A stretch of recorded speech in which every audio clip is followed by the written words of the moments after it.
Bonjour et bienvenue dans ce point marché du mois de juin.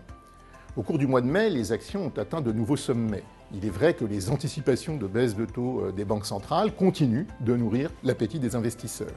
Et même si le timing est incertain, notamment aux États-Unis, la tendance à la désinflation n'est pas remise en cause et les investisseurs continuent d'anticiper que la baisse des taux directeurs des banques centrales soutiendra l'activité économique à l'horizon des 12 prochains mois. 4 thématiques retiennent plus particulièrement notre attention. Première thématique, la croissance dans la zone euro et au Royaume-Uni s'améliore légèrement. Et outre-Atlantique, la croissance apparaît très résiliente au premier semestre. Ceci dit, aux États-Unis, l'affaiblissement du marché du travail devrait finir par peser sur les perspectives de croissance.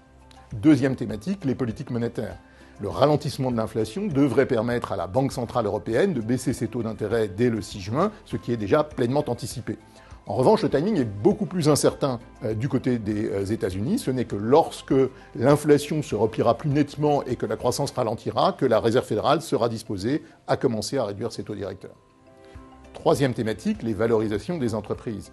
Certains segments des marchés d'actions apparaissent très chers. D'autres, en revanche, le sont beaucoup moins. On pense notamment à l'Europe et à certains pays émergents.